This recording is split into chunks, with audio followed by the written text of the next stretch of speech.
Hello everyone. PGT state physics के paper की last video रहेगी आज की, क्योंकि कंप्लीट क्वेश्चन थे 60 के 60। उनमें से कुछ क्वेश्चन रहते हैं जो आज की वीडियो में कवर कर लेंगे। तो आज का नेक्स्ट क्वेश्चन देखिए। The linear mass density of a thin rigid rod of length 2m length दे रखी, vary with a distance x के साथ डिस्टेंस वेरी करी वन एंड, जो कि x इज इक्वल टू 0, मतलब एक एंड से दूसरे तक। Along the length as lambda की वैल्यू दे रखी 3x किलोग्राम पर मास। ये किसकी वैल्यू है? लीनियर मास डेंसिटी की। लेमडा होती है ना लीनियर मास डेंसिटी, मास पर यूनिट लेंथ, मास की यूनिट होती है केजी, पर यूनिट लेंथ, लेंथ मतलब मीटर।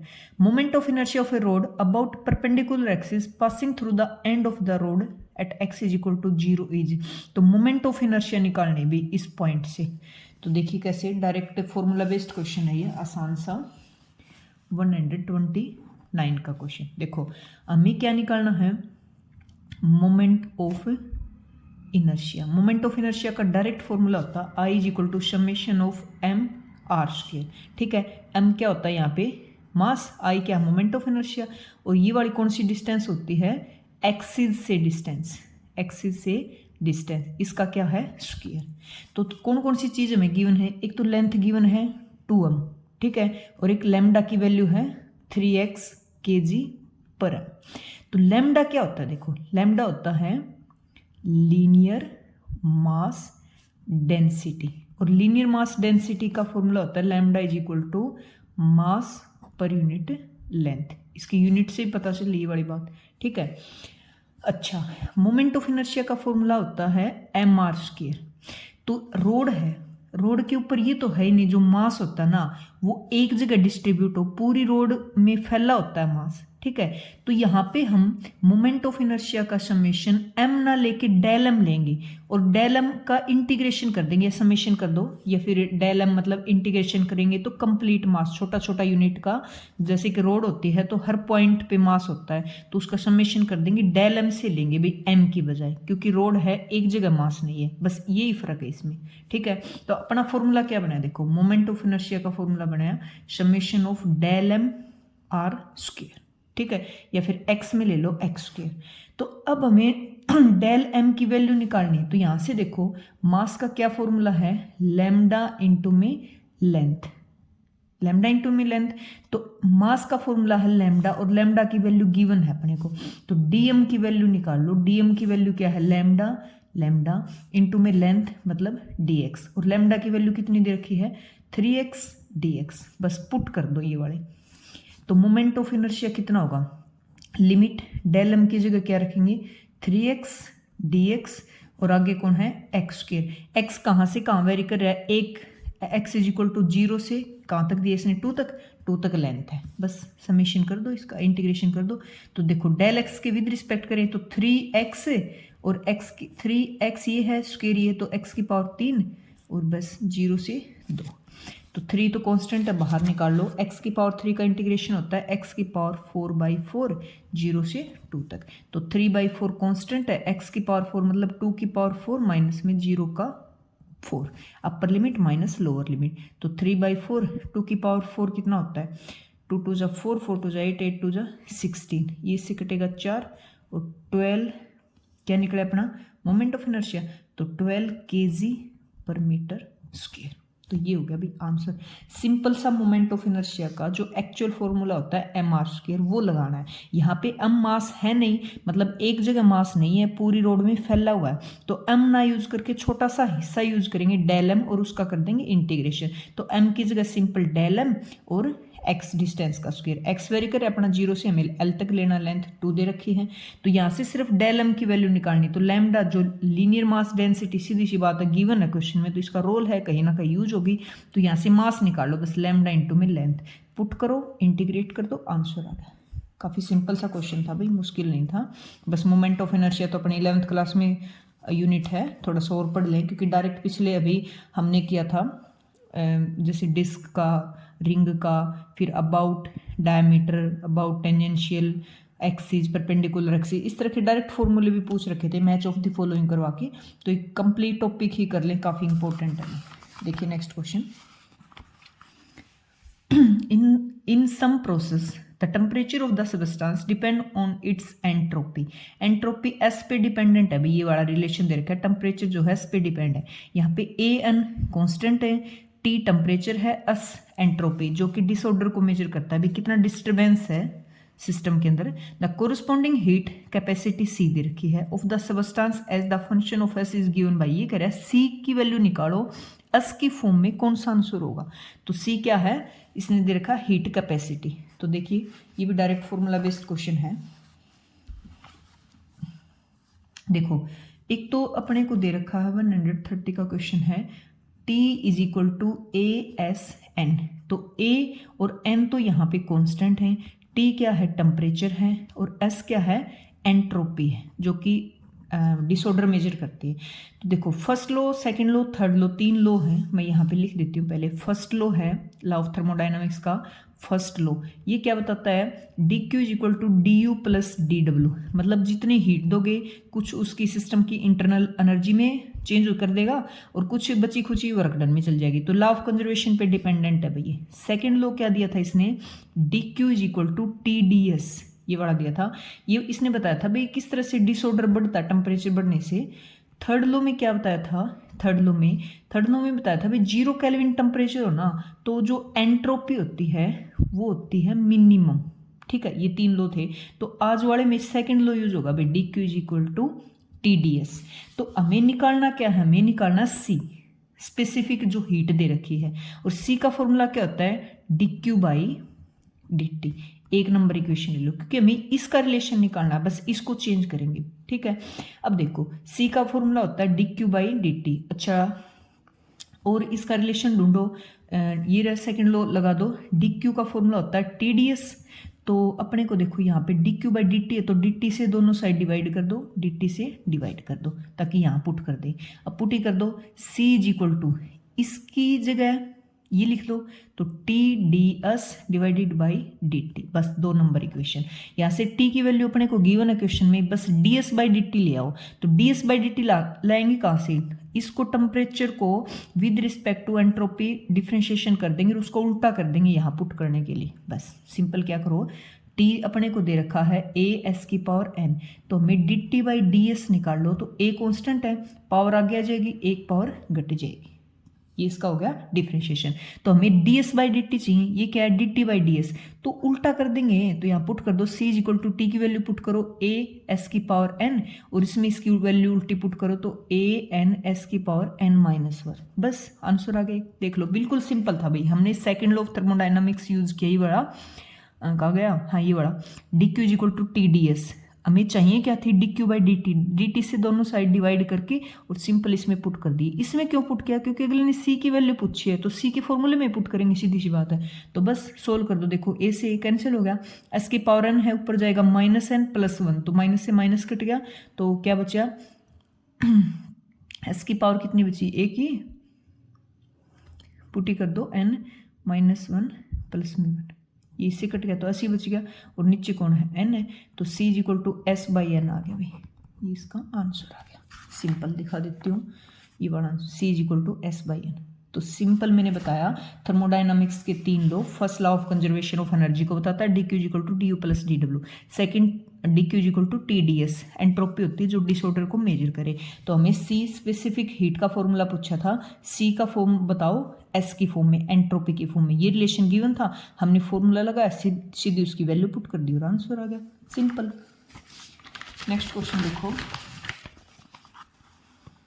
ये क्वेश्चन भी आ चुका है भाई पहले।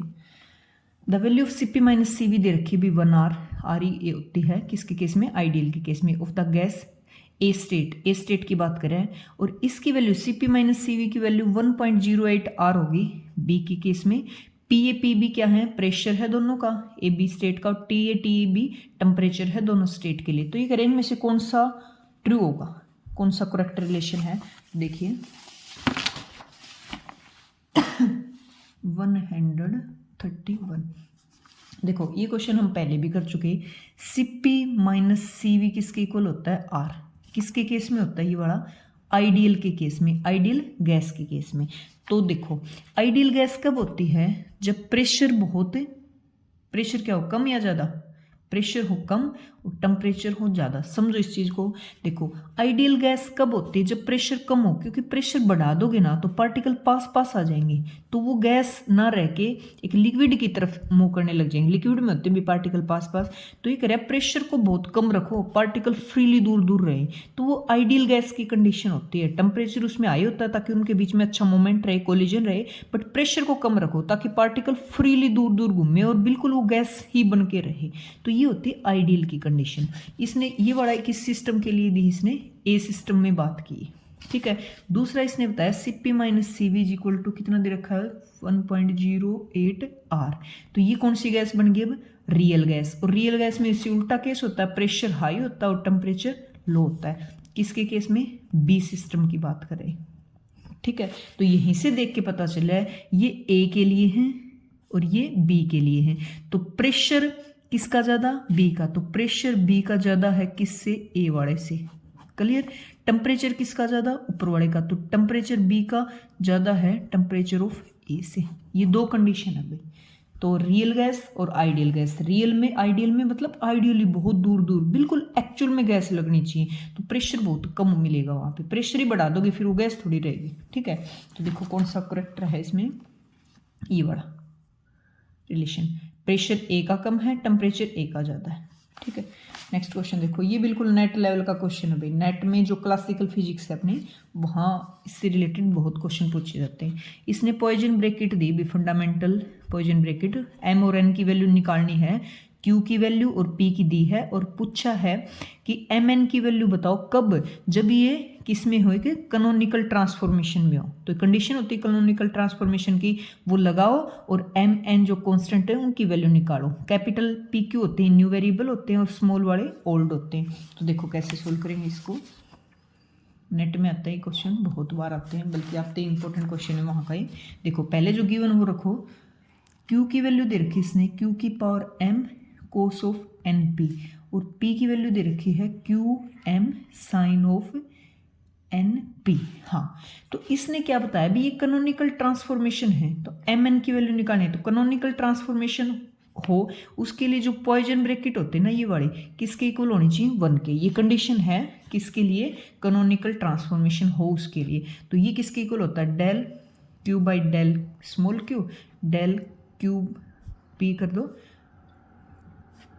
माइनस में del Q by del P. देखो एक बार क्यू से डिफ्रेंशिएशन करेंगे, इस क्यू का पी से करेंगे, दूसरा पी का फिर क्यू से करेंगे। ये बनाना चाहिए बस, ये एक फॉर्मूला भाई कैनोनिकल ट्रांसफॉर्मेशन का formula, del Q by del Q, del P by del P, minus में अब उल्टा कर दो, del Q by del P और del P by del Q is equal to 1 होना चाहिए। तो इनके जो पी और क्यू वैल्यू की उनका डिफ्रेंशिएशन करना सिंपल हमें।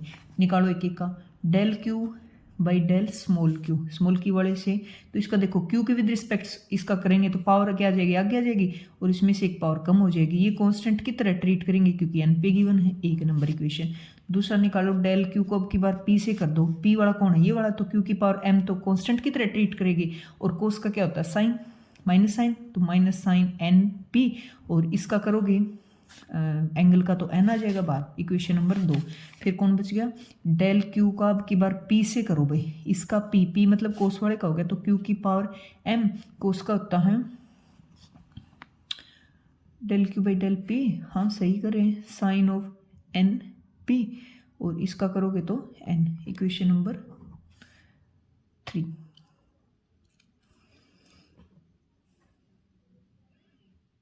डेल क्यू सही ना?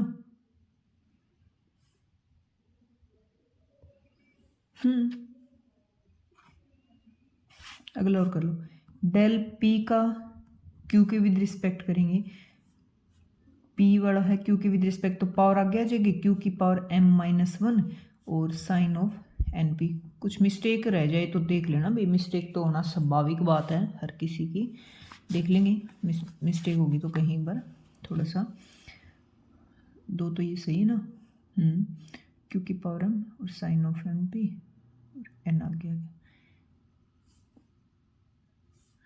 दोनों में एन दे रखेगी, वो देखने दो मुझे। हाँ दोनों में एन नहीं वाला सही है, कोई ना, पुट कर दो भाई, इसमें पुट कर दो बस, ठीक है। तो देखो पहले ये वाले पुट करेंगे, तो एम क्यू की पावर एम माइनस वन और कोस ऑफ एन पी, और अगली कौन है del P by del Q, ये वाले पुट करेंगे तो एन क्यू की power M cos of N P minus में क्यू की पावर एम माइनस में N sine of N P into में एम क्यू की power M minus one sine of N P is equal to रख दो 1 के। Simple हमने इस फॉर्मूले में पुट करने, चारों का डिफ्रेंशिएशन कर लिया, खुद करके देखना ये वाली।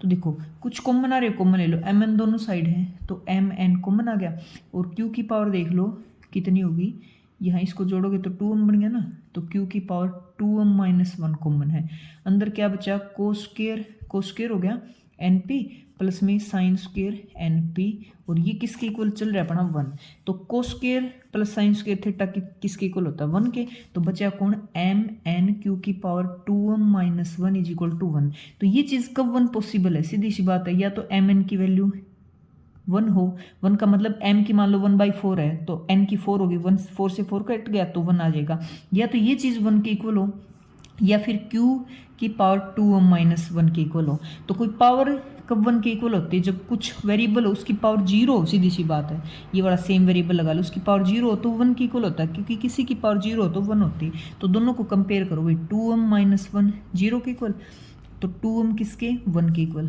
m की वैल्यू क्या आ गई यहाँ से 1/2, यहाँ पुट कर दो m की वैल्यू 1/2, n इज इक्वल टू 1, तो n की वैल्यू आ गई 2 और m की कितनी आई है 1/2। बस कैनोनिकल ट्रांसफॉर्मेशन पॉइजन ब्रैकेट जो है ये वाली 1 के इक्वल हो, दोनों चीज़ हमें गिवन है, सिर्फ डिफ्रेंशिएशन करना है, फॉर्मूला में पुट करना है, डायरेक्ट फॉर्मूला है, इंपॉर्टेंट फॉर्मूला है, और हमारा आंसर आ चुका है ये वाला, m की वैल्यू 1/2, n की वैल्यू 2। क्लियर। नेक्स्ट क्वेश्चन देखो भाई 133 का, volume of A copper cube of side length 20 centimetre increase by this, ये वॉल्यूम इंक्रीज हो रहा है, अभी लेंथ दे रखी है और जब उसको हीट किया गया वॉल्यूम इंक्रीज हो गया। What change in the temperature of the cube cause volume, ये कह रहा है भाई कितना टेम्परेचर प्रोवाइड किया गया कि वॉल्यूम इंक्रीज हो गया। लीनियर एक्सपेंशन कोफिशिएंट दे रखा है कॉपर के लिए, ये वाला देखो देखने में ऐसे लगता है मतलब हम जब एग्जाम में बैठते हैं सोल्व करने तो क्वेश्चन को देख के घबरा जाते हैं, पता नहीं क्या पूछा है, हर बच्चे की प्रॉब्लम होती है। तो देखो क्वेश्चन इतना आसान है, पढ़ोगे ना, देखो क्या दे रखा मैं बताऊँ इसमें 133 बिल्कुल आसान क्वेश्चन है। एक क्यूब की बात की इसने, और क्यूब की क्या दे रखी साइड, क्या लेंथ, हाँ साइड दे रखी है, साइड की लेंथ 20 सेंटीमीटर, तो मीटर में चेंज करोगे 0.2 मीटर, ये दे रखी है। फिर ये कह रहा है वॉल्यूम इंक्रीज हो गया जब उसको क्या किया गया, हीट किया गया, हीट दी गई, उसको गर्म किया गया, कितना चेंज हो गया भाई ये 2.7 10⁻⁻5 मीटर क्यूब। देखो अपने पास ये 11th क्लास का टॉपिक है, जब टेम्परेचर हीट प्रोवाइड की जाती है तो लीनियर एक्सपेंशन होता है, अल्फा इंट्रोड्यूस होता है वहाँ पे, और जब एरिया चेंज होता है तो बीटा इंट्रोड्यूस होता है, और जब वॉल्यूम 3D की बात हो तो गामा इंट्रोड्यूस होता है। होता कैसे, देखो इसकी बात करें लीनियर एक्सपेंशन की। देखो कोई चीज़ रोड है 1D में ले, उसको गर्म करेंगे तो उसकी लेंथ हो जाएगी इंक्रीज। अब वो लेंथ कितनी इंक्रीज होगी, वो किस किस पे डिपेंड करती है, लेंथ डिपेंड करती है लेंथ पे। भाई लेंथ एक्चुअल में रोड की बड़ी है तो जो इंक्रीज होगी वो बड़ी होगी, सीधी सी बात है। एक छोटी सी रोड हो उसको गर्म करो और एक बड़ी सी रोड को गर्म करो तो इसका एक्सपेंशन ज़्यादा होता है, क्योंकि हर टुकड़ा थोड़ा थोड़ा बढ़ेगा तो सीधी सी बात है लेंथ इसकी बढ़ेगी। खुद छोटी है बेचारी, कितना बढ़ा देगी अपना लेंथ। तो जो एक्चुअल में लेंथ इंक्रीज होती है वो लेंथ पे डिपेंड करती है। भाई बड़ी रोड है तो लेंथ में इंक्रीमेंट बड़ा होगा जब उसको हीट किया जाता है, एक तो इस पर डिपेंड करेगी, एक ये कह रहा है टेम्परेचर डिफरेंस पे डिपेंड करती है, कितना डिफरेंस है। मतलब एक तो बिल्कुल बेचारा को टेम्परेचर ही कम दो, थोड़ी थोड़ी हीट दो तो क्या ही बढ़ेगी वो, और एक फुल उसको गर्म कर दो तो एक्सपेंशन ज़्यादा होता है। चीज़ों में एक्सपेंशन कब होता है, जब उनको गर्म किया जाता है, हीट प्रोवाइड करें, एनर्जी दे। तो दूसरा कह रहे हैं भाई टेम्परेचर पे डिपेंड करेगी, ज़्यादा टेम्परेचर होगा तो जो बढ़ेगी लेंथ वो ज़्यादा बढ़ेगी। दोनों को कर दो कंबाइन, लेंथ पे डिपेंड है और टेम्परेचर पे। जब डायरेक्टली प्रोपोर्शनल साइन खोला गया तो अल्फा यूज किया गया भी, एल डेल टी। तो ये फॉर्मूला है, ये अल्फा होता है ना, ये क्या है लीनियर एक्सपेंशन। कब केस है ये, 1D का केस। अपने क्वेश्चन में कौन सा केस है, क्यूब। क्यूब क्या होता है 3D, तो 3D के अंदर ये फॉर्मूला क्या होता है, 2D के अंदर क्या होता है। देखो यहाँ से अल्फा की वैल्यू डेल एल, 2D में यहाँ पे एरिया यूज हो जाएगा, 3D की बात कर लूँ मैं, यहाँ पे यूज होगा वॉल्यूम। वॉल्यूम क्या यूज होगा, कितना, यहाँ अल्फा है 2D के अंदर बीटा यूज होता है, यहाँ गम्मा यूज होता है, गम्मा V डेल T। ये कह रहा है जो वॉल्यूम में इंक्रीमेंट होगा वो किस किस पे डिपेंड करता है, खुद कितना बड़ा है वो, उसका वॉल्यूम कितना है जिसको बढ़ा रहे हैं, टेम्परेचर कितना प्रोवाइड किया। अच्छा, अल्फा बीटा और गम्मा के बीच में रिलेशन होता है, beta is equal to 2 alpha होता है, gamma is equal to 3 alpha होता है। ऐसे याद रख लो, बीटा कब इंट्रोड्यूस हुआ, 2D स्ट्रक्चर में, एरिया इंक्रीमेंट हो तो 2 लग जाता है। गम्मा कब इंट्रोड्यूस होता है, वॉल्यूम 3D में, तो 3 लग जाता है अल्फा के साथ। अपने क्वेश्चन में कौन सा फॉर्मूला यूज होगा, क्योंकि क्यूब है 3D है तो अपने सीधा सीधा फॉर्मूला यूज होगा ये वाला डायरेक्ट। अच्छा, एक गड़बड़ होगी, क्वेश्चन में अल्फा की दे रखी है, ये वाली वैल्यू नहीं दे रखी, तो अल्फा का इसका रिलेशन ये है, अल्फा नहीं, gamma is equal to 3 alpha, तो इसकी जगह क्या यूज कर दो, इसकी जगह 3 अल्फा V डेल T, बस। सब कुछ गिवन है, ये गिवन है, ये गिवन है, ये गिवन है, ये मतलब इसकी साइड गिवन है, तो क्यूब का वॉल्यूम क्या होता है, साइड का क्यूब, ठीक है। डेल T निकालना, तो डेल T निकालना, बस वैल्यू पुट कर दो भैया, और कुछ भी नहीं था क्वेश्चन में, इतना आसान सा क्वेश्चन था। तो डेल V की एरिया कितनी दे रखी है, यहाँ पे पुट ही कर देती हूँ मैं, 2.7 10⁻⁵। 3 की जगह 3, अल्फा कोफिशिएंट कितना दे रखा है, 17 इंटू में 10⁻�6। अच्छा, वॉल्यूम निकाल लो, साइड कितनी दे रखी है, ए की वैल्यू साइड 0.2, तो वॉल्यूम होता है इसका क्यूब कर दो, तो 0.2 का क्यूब करोगे तो 0.008 आ जाएगा, इंटू में डेल T। तो डेल T की वैल्यू क्या आ गई, ये वाला जो सब कुछ है वो इसके नीचे डिवाइड में आएगा, और डिवाइड में आके कट करोगे तो सीधा सीधा आंसर आएगा भाई इसका कितना आएगा, 63 डिग्री सेल्सियस। करके देख लेना चाहिए, मैंने करके देखा था, और क्या ही सॉल्यूशन करवाऊँ, सीधा सीधा एक फॉर्मूला है, किसी चीज़ को गर्म किया जाता है तो लेंथ वाइज बढ़े, 1D हो तो अल्फा इंट्रोड्यूस होता है लीनियर कोफिशिएंट, एरिया वाइज भी बढ़ सकता है, वॉल्यूम वाइज भी। क्यूब है तो 3D है, 3D है तो सीधी सी बात वॉल्यूम बढ़ेगा, वॉल्यूम बढ़ेगा तो ये वाला फॉर्मूला यूज होगा। गड़बड़ क्या कर दी, गम्मा ना दे के अल्फा दे दिया, तो रिलेशन होता है gamma is equal to 3 alpha, put किया, वैल्यूज को पुट की, और सीधा ही अपना क्या होगा, निकल आया आंसर, ठीक है। नेक्स्ट क्वेश्चन हम कर चुके भी, ये वाला तो हमने कर ही लिया, इससे पहले वाली वीडियो थी। तो पेपर हो गया कंप्लीट, और वीडियो को लाइक ज़रूर करें, कितना क्या समझ आया बताएं। फिर एक नई सीरीज़ की शुरुआत करेंगे कि अगला पेपर उठाएं या इंपॉर्टेंट पहले टॉपिक करें, उन पे प्रैक्टिस करें, या क्या प्लान करें आगे सोचते हैं। तब तक प्रैक्टिस करते रहें और सब्सक्राइब कर लें चैनल को। और शॉर्ट वीडियो जो हैं मैथ्स की ट्रिक की वो भी शुरू कर दी डालने, क्योंकि मैथ भी अपने क्या होता है, मैथ रीजनिंग भी मतलब पीजीटी में पेपर में 20 मार्क्स के आते हुए। और मैंने बताया था, मैंने टीजीटी भी मैथ की ट्रिक से ही काफ़ी अच्छा स्कोर लिया था उसमें। मेरे उसमें अपने सब्जेक्ट होता ना 60 का, उसमें 55 के करीब बने हुए भी टीजीटी में, क्योंकि मैथ का सॉल्यूशन मैंने ट्रिक से किया था। वो ट्रिक मैंने डालने स्टार्ट कर दी शॉर्ट में, तो वो भी ज़रूर देख लें और चैनल को सब्सक्राइब करें। Thank you.